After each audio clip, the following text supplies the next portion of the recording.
कधीतरी स्वतःबद्दलचा विचार माणसाने केला पाहिजे. स्वतःबद्दलचा विचार म्हणजे कोणता? स्वतःबद्दलचा विचार म्हणजे स्वतःच्या व्यक्तिमत्वाबद्दलचा विचार, स्वतःच्या व्यक्त होण्याबद्दलचा विचार. आयुष्यामध्ये माणसांनी काही नाही कमवलं तरी चालते, पण माणसाला व्यक्त होणं पहिले कमवता आलं पाहिजे. एकदा व्यक्त होणं झालं तर तुम्ही मार्केटमध्ये टिकले.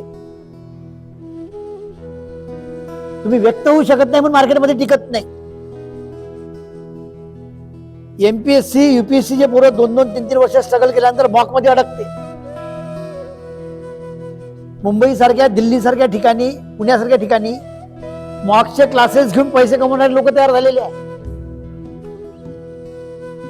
तुमच्या समुद्रपूर मधलं उदाहरण जर तुमच्या वाघाडी फाउंडेशनच्या पोरीचं,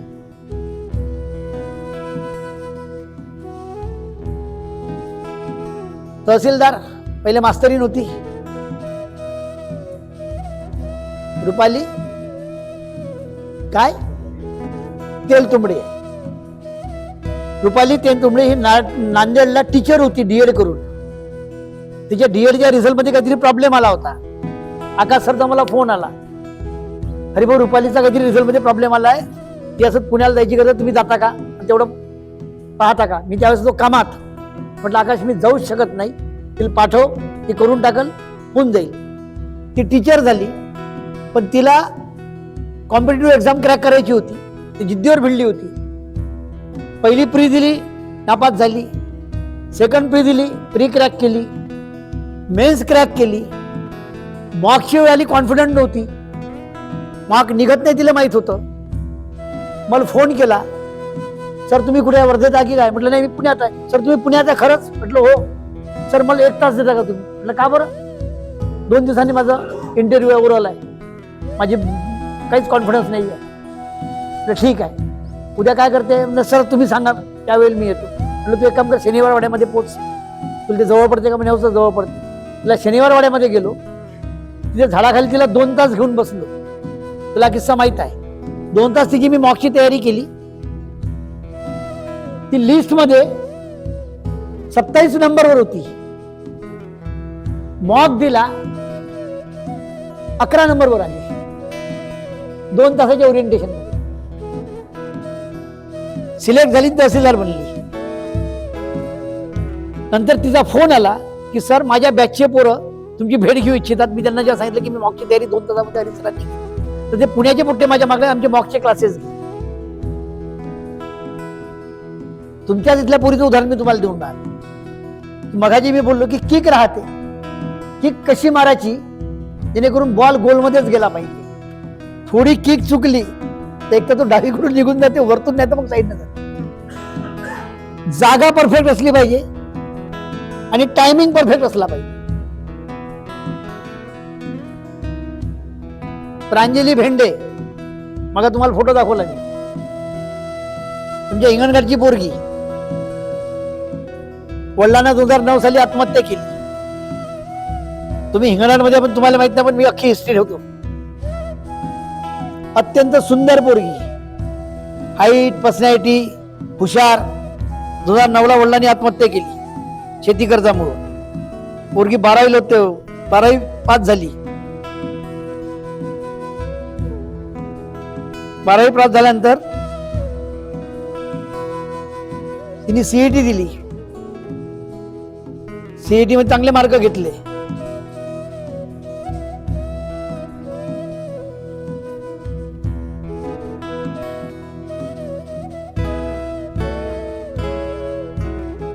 घरच्यांनी म्हटलं शिकायचं नाही, पैशाची सोय नाही. आई वडनेरच्या टोल नाक्यावर काम करते. वडनेर टोल नाका आहे ना, तिथं आई काम करते. शिकायचं नाही. तिने खूप कन्व्हिन्स करायचा प्रयत्न केला. मामाने विरोध केला शिकासाठी, आईने विरोध केला. पैसे नाही आमच्याजवळ, इंजिनिअरिंगला कोणत्यातरी कॉलेजला जाशील, फी भरा लागन, हॉस्टेल आहे, हे आहे ते आहे. कुणीतरी तिला माझा रेफरन्स दिला की हरीश सरांना भेटून बघ. तिने मला फोन केला, सर मी प्रांजली बोलते, मला तुम्हाला भेटायचं आहे. म्हटलं काय नाही, माझा एज्युकेशनचा प्रॉब्लेम आहे सर, मला यांनी तुझा नंबर दिला. म्हटलं ठीक आहे, ये उद्या वर्धेला. वर्धेला आली, मी तिथं सगळं समजून घेतलं. म्हटलं मी जर तुझी शिक्षणाची व्यवस्था केली तर घरच्याचं काय? सर घरच्याचं काय ते मी पाहत बसते म्हणे, घरचे नाही ऐकले तरी चालेल म्हणे, पण मला शिकायचं आहे म्हणजे शिकायचं आहे आणि तुम्ही मदत करता मला माहिती आहे म्हणे. ओके ठीक आहे. मी औरंगाबादला फोन लावला MGM इन्स्टिट्यूटला. MGM म्हणजे मोठे इन्स्टिट्यूट आहे औरंगाबादचं. आमचे रेखा शेळके मॅडम आहे आणि कदम सर अध्यक्ष आहे, त्यांच्याशी डायरेक्ट बोलले, असा असा इश्यू आहे सर काय करा. हरीश भाऊ पाठवून द्या पोरीला. मी पहिले डॉक्युमेंट पाठवतो, पाठवून द्या. डॉक्युमेंट पाठवलं. तिसऱ्या दिवशी हिला बोलवलं, ही गेली, ऍडमिशन झाली, हॉस्टेल फ्री करून दिलं, मेस फ्री करून दिली, कॉलेजची अख्खी फी फ्री करून दिली. पोरगी इंजिनियर झाली, आता MPSCची तयारी करते पुण्यामध्ये. म्हणते सर, आणि सोबत सोबत ती बाकीचे कामही करते. म्हणते सर सध्या मला जॉब नाही पकडायचा, MPSC क्रॅक करायची आहे. तुमच्याच हिंगणघाट मधली पोरगी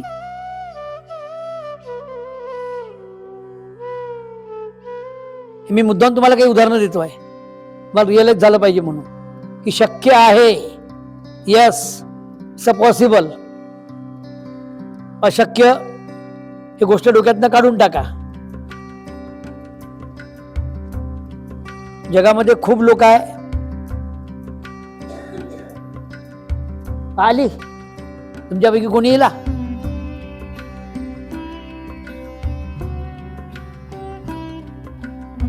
आणि ही 100% सांगतो, तिने प्री क्रॅक केली, आता मेन्सच्या तयारीला लागलेली आहे आणि ते 100% मेन्स क्रॅक करणार.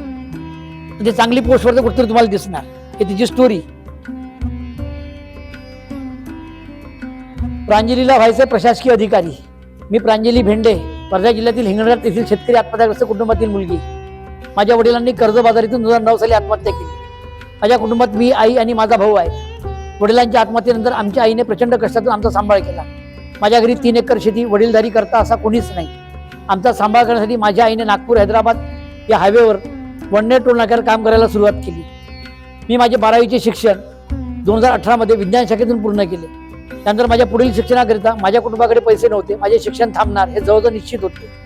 मी त्यावेळी खूप बोल. रिलीज डेट टाकायची नाही आहे सध्या. रिलीज डेट तू नाही टाकायची, रिलीज डेट ते टाकणार सोशल मीडियावाले. हा, त्यांना तू फक्त अच्छा रिलीज डेट टाकून नंतर ती ओपन फाईल त्यांना पाठवते. तू टेंटेटिव्ह 1 मार्च असा आपण अंदाज करतोय. माझं डिस्ट्रीब्युटरशी फायनल होऊ दे. तू पोस्टर फायनल तयार, हा पोस्टर फायनल करून तयार ठेव. हा, मग मी तुला सांगतो रिलीज डेट. ठीक आहे. बैल बांडीवाला पोस्टर फायनल आहे. शांभावने तुला काल सांगितलं स्टील मधले काही फोटो पाहे पा ते पा ते पा. ओके ओके हो म्हणून पुढे सरकायचं.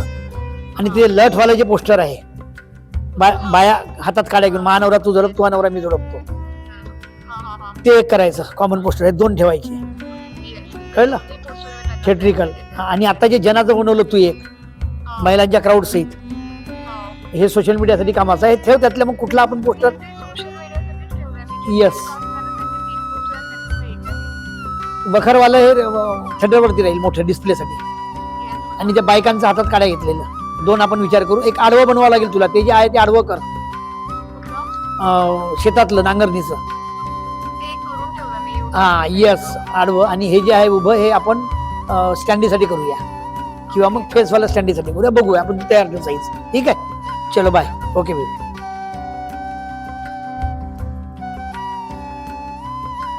झालं. तिन्ही माझ्याशी कॉल आला. आता पोरगी आता पूर्ण वाचत बसत नाही.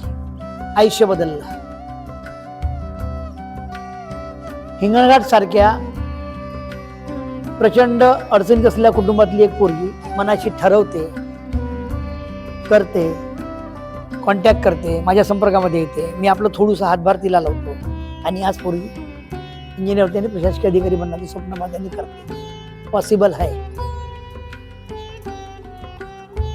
माणसं बदलतात यावरती आपला विश्वास असला पाहिजे. माणसं बदलायसाठी जन्माला येतात. माझ्या मायनं मला जन्माला घातलं, हे चांगलं आयुष्य डिझाईन करायसाठी घातलेलं आहे. जर माणसं बदलतात यावरती विश्वास नसता तर महात्मा फुलेंनी एवढं काम केलंच नसतं. हे समजून घ्या.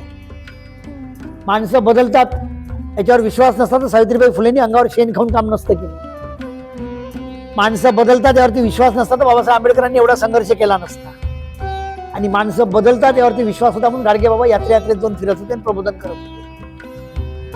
फक्त बदलाची प्रक्रिया थोडी संथ असते, इट्स ओके, पण बदल हा नैसर्गिक आहे याची मनाशी गाढ बांधा. चाल कितीही करा, बदलतच नाही भोसडीचे लोक. हे स्वतःबद्दलचं मत आहे, हे लोकांबद्दलचं मत नाहीये. मी फार हिशोबाने बोलतोय, लक्षात घ्या. चाल कितीही करा, किती याच्या डोसक्यात घाला, भोसडीचे जशी आहे तसे गोटेच्या गोटेच. हे मत माझं माझ्याबद्दलचं आहे, पण मी लोकांच्या नावाने व्यक्त करून राहिलो, लोकांचं नाहीये. तू बदलली, सावित्रीबाईला विश्वास होता म्हणून. तू नोकरी करून राहिली, सावित्रीबाईला विश्वास होता म्हणून. हा आणि मी मांडील लावून बसतो, बाबासाहेबांना विश्वास होता म्हणून. आणि आज बकरे कापणं बंद झालं, गाडगे बाबाला विश्वास होता म्हणून. हे समजून घ्या. समाज बदलतो, समाज हा बदलासाठी जन्माला आलेला असतो.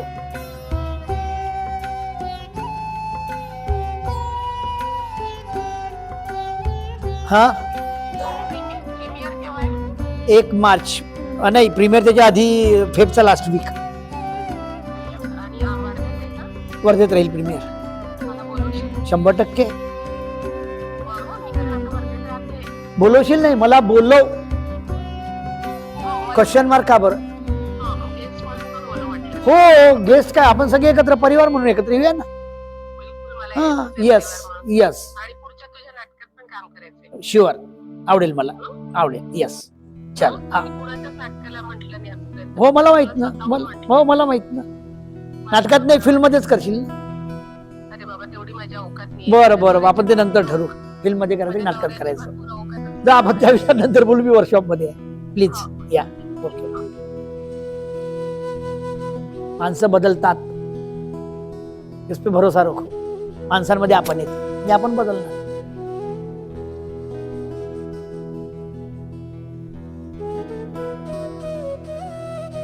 एका जंगलात एक टावर होता, अदानीनं उभा केला. एका जंगलात अदानीनं टावर उभा केला.